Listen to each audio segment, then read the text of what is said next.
नमस्कार। आइए बात कर लेते हैं सबसे पहले कनिष्ठ अंगुली के बारे में। कनिष्ठ अंगुली ज्ञान की उंगली के हिसाब से सही है, भाषा शैली भी कुल मिलाकर ठीक है, और बस आपको थोड़ा ध्यान रखना है कि किसी भी चीज़ में आप जल्दबाजी ना करें, क्योंकि सूर्य के पहले पर्व तक जब ये उंगली नहीं पहुंचती तो व्यक्ति अपने जीवन में जल्दबाजी करता है और जल्दबाजी के कारण उसके जीवन में उसे नुकसान उठाना पड़ता है। थोड़ा व्यवहारिक पर्व पर भी कुछ कट के निशान है और थोड़ा मानसिक पर्व पर भी, यानी कुल मिलाकर के दिमाग को स्थिर रखने की वर्तमान में बहुत ज़्यादा ज़रूरत है। उसको ज़्यादा ना चलाएं और ना नुकसान उठाएंगे।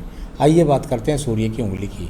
यश मान सम्मान के लिए अगर मैं इसको भी देखता हूँ तो इसके भी सेकंड पर्व और फर्स्ट पर्व दोनों के ऊपर कट के निशान है, यानी कुल मिलाकर परिवार से प्रतिष्ठित से पैदा है।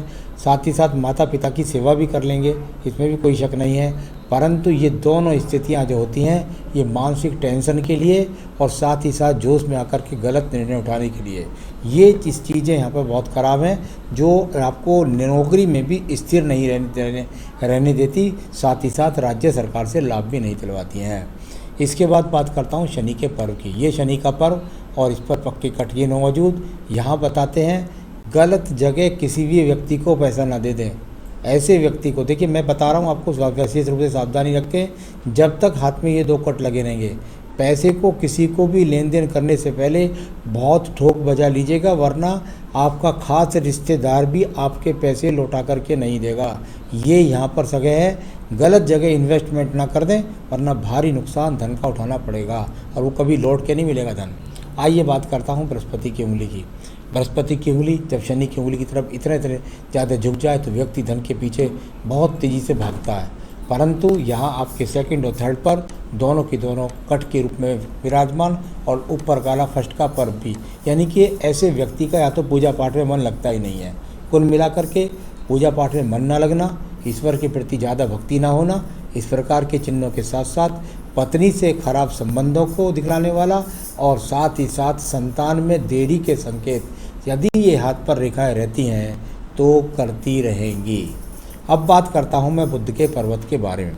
बुध का पर्वत जो जाना जाता है अच्छे धन की स्थितियों के लिए, यहाँ पर कुछ थोड़ा सा रेखाएं जो इस प्रकार से चल रही हैं ये अपने आप में थोड़ा सा ठीक है, परंतु जो कोने वाला पर्व है कुछ यहाँ थोड़ा सा दूषित रूप से है, यानी इस प्रकार का ये स्थिति को दिखलाता है कि भाई जो धन के आगमन हैं वो कुल मिलाकर के बने तो रहते हैं लेकिन उतने नहीं जितने के आपको चाहिए।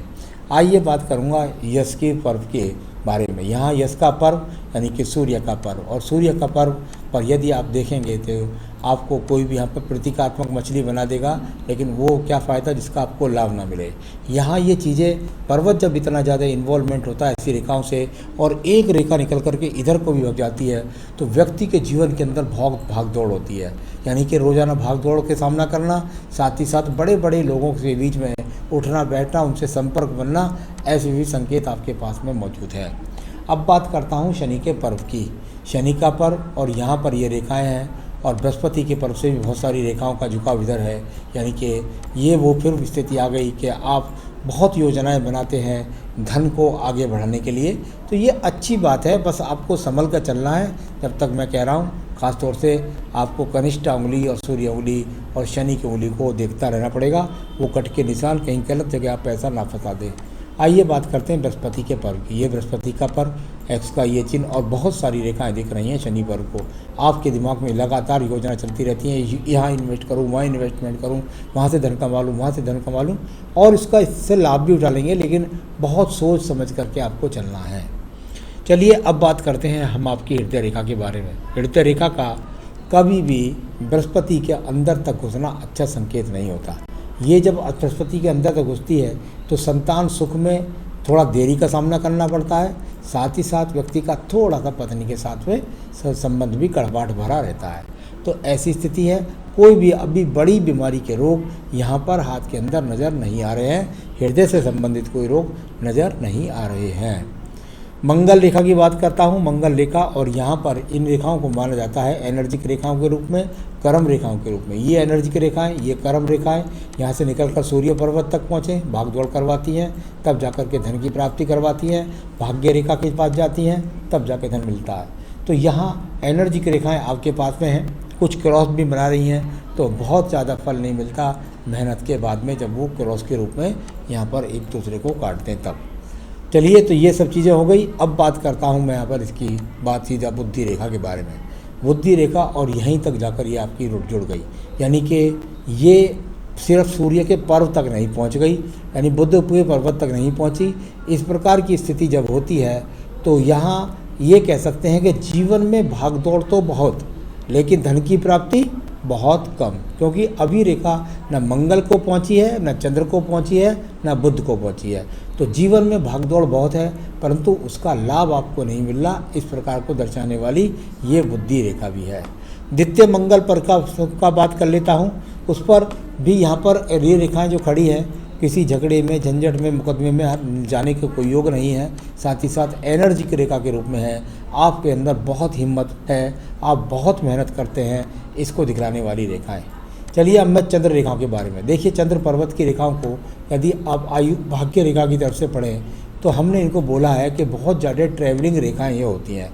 यहाँ कोई भी ऐसी रेखा नहीं बन रही जो आपको विदेश से जुड़वा दे। हाँ, ये बस यहाँ रोज़ाना की भाग दौड़, रोज़ाना की भाग दौड़, रोज़ाना की भाग दौड़ को दर्शाने वाली ये रेखाएं हैं, और जिनका फल अच्छी तरीके से व्यक्ति को नहीं मिल रहा, क्योंकि ये दूषित रूप से हैं, किसी भी जगह स्टेबल नहीं हो रही हैं, किसी भी जगह ये स्थिर नहीं हो रही हैं, तो इनका व्यक्ति को लाभ भी नहीं मिलता है।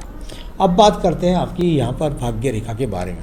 ये देखिए, अंदर से भाग्य रेखा निकले तो ये नीचे के चंद्र पर्वत से जब भाग्य रेखा इधर चलती है तो एक तो आपको कहीं ना कहीं चरित्र के प्रति सावधानी रखनी है। चरित्र से मेरा मतलब है खान पान, कभी कभी शराब का, कभी कभी सिगरेटबाजी का, कभी कभी बुरे लोगों में उठने बैठने का, और कभी कभी गलत संगत का। इस तरह की चीज़ों से आपको बचना है, क्योंकि चंद्र पर्वत नीचे से। साथ ही साथ चंद्र पर्वत जब यहाँ से पहुँच जाए, चंद्र पर्वत से भाग्य रेखा, तो व्यक्ति अपने जीवन में बहुत सारी भाग दौड़ों का सामना भी करता है, तब जा कर के धन के संबंध बनाता है। शुक्र पर्व से निकल कर के बुध रेखा को जब रेखा चलती हैं तो ये कहते हैं भाग्य रेखा का उदय पत्नी के आने के बाद। साथ ही साथ आपका बच्चों के उदय पैदा होने के बाद भाग्य उदय इस बात को दर्शाती है। और यदि आप पत्नी से चाहें तो उससे भी आप धन के स्रोत बना सकते हैं, ऐसा भी दर्शाने वाली ये शुक्र पर्व से निकलने वाली रेखा है। शुक्र पर्व से एक रेखा का यहाँ आयु रेखा से उदय हो रहा है। इसको ऐसे कहते हैं कि ऐसा व्यक्ति काफ़ी उम्र तक अपने परिवार वालों की बातों को, यानी पिता की बात का अनुसरण करके उनके द्वारा चलता है। अब बात करता हूँ मैं यहाँ पर शुक्र पर्व के बारे में। शुक्र पर्व बहुत सारी एक तरह से जाल की सी रेखाओं को बनाया हुआ, यानी कि बहुत भाग दौड़ करने के बाद संसाधन की कमी को आप लगातार महसूस करते हैं। तो ये इस प्रकार से ये शुक्र पर्व है। संतान रेखाएं आपके हाथ से हालांकि नहीं चमक रही हैं, लेकिन बृहस्पति माँ कुछ अनुकूलता, बुद्धि भी ठीक था, तो संतान तो होगी ज़रूर, लेकिन देर से होगी, ये मैं बार बार कह रहा हूँ।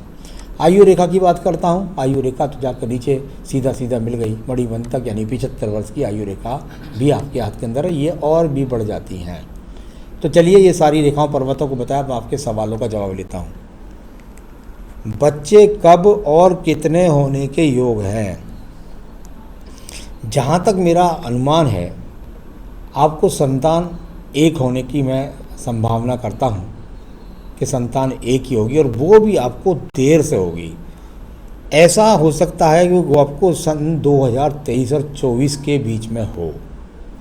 यहाँ पत्नी के हाथ से संतान के बारे में ज़्यादा पता लगता है। उनकी जन्म पत्री हो तो उसको अगर भेज दें तो और आपको करेक्ट बता दूंगा। आपके हाथ से जो मैं अनुमान ज़्यादा से ज़्यादा बढ़िया कर सकता हूँ वो बता रहा हूँ आपको। कैरियर में स्टेबिलिटी और उन्नति कब होगी? उन्नति और स्टेबिलिटी नहीं लगती, बहुत भागदौड़ है, बहुत सारा चंद्र पर्वत विजित है, भाग दौड़ हो सकता है, बार बार नौकरी का परिवर्तन करना। तो यहाँ आपकी मुझे अभी कम से कम 4 साल तक ऐसी स्थिति नज़र नहीं आती कि आपके जीवन में कोई स्टेबिलिटी आ पाएगी। खुद का घर कब तक होने के योग हैं? अभी कहीं भी हाथ में कोई भी ऐसी रेखा नहीं बनी जिसके द्वारा ये दिखा जा सके कि आपका मकान कहीं बनेगा। अगर एक छोटी सी रेखा का कहीं मुझे उदय दिखलाई पड़ता है तो वो मुझे कहीं 2027-28 यानी कह सकते हैं कि आपके जीवन के लगभग 40 से और 42वें वर्ष के बीच में थोड़ी संभावना मुझे लगती है। खुद का व्यापार करना सही रहेगा, बिल्कुल भी ना करें, क्योंकि पहले ही बहुत भाग दौड़ है और इस समय व्यापारिक रेखाएं आपका सपोर्ट भी नहीं कर रही हैं। तो अभी तो कम से कम मैं कहूँगा कि आप 4 साल ना करें तो ज़्यादा आपके लिए अच्छा रहेगा। पारिवारिक जीवन कैसा रहेगा? पत्नी के साथ थोड़ा सा संबंधों में खराबी रहेगी, तलाक की स्थिति कोई नहीं है। पैसा कहाँ निवेश करें ठीक रहेगा? मैं बार बार आपके हाथ को देख कर बताता रहा हूँ कि पैसा अपना कहीं गलत जगह निवेश न करते हैं, क्योंकि आपकी बृहस्पति की रेखा लगातार देख रही हैं शनि पर्वत को। व्यक्ति उत्तेजित रहता है कि कहाँ इन्वेस्ट करूँ जिसके उसके दुगने के चौगने हो जाए। तो मैं तो आपसे यही कहूँगा भैया, अपना LIC में बचाओ पैसा, या किसी और जो सरकारी फंड हैं उनमें बचाओ। यहाँ मुझे कहीं शेयर बाज़ार से भी पैसा उठता नज़र नहीं आ रहा, तो मुझे और कहीं भी ऐसा नहीं लगता कि आप कहीं ज़मीन मकान ले लेंगे तो आप वो ले जाएंगे। इससे अच्छा तो यह है कि अगर आपको इन्वेस्ट ही करना है तो आप एक मकान ले लीजिए, कहीं फ्लैट ले लीजिए और उसकी किस्त जाती रहे। तो वो कुछ ऐसी पक्की काम करिए, उसमें भी गलत निर्णय हो सकता है मकान लेने में भी, क्योंकि ये आपका हाथ बता रहा है कि वर्तमान में कहीं भी अगर आप कोई भी इन्वेस्टमेंट करें तो उसकी बहुत गहराई से खोज करें। तो चलिए, मैंने आपकी सभी रेखाओं पर्वतों के बारे में बताया। अब मैं बताने वाला हूँ आपको वो उपाय जिससे आपके जीवन में आपको तरक्की प्राप्त हो सके। इसके लिए मैं आपसे कहना चाहूँगा कि आप बस कुछ ना करें, एक संकटनाशन गणेश स्रोत का नित्य आप बस पाठ कर लीजिएगा। साथ ही साथ रुद्राष्टकम शिव जी की पूजा, दोनों के लिंक मैं आपको दे दूंगा। और एक बेहतरीन सा पन्ना आपको पहनना है इस उंगली के अंदर, जिससे आप सही निर्णय लेकर के तरक्की कर सकें। अगर आपने पहन रखा है तो बहुत ही बढ़िया बात है। तो बस ये सब करिए, अपने जीवन में सुखी रहिए, यही मेरी शुभकामनाएं। नमस्कार।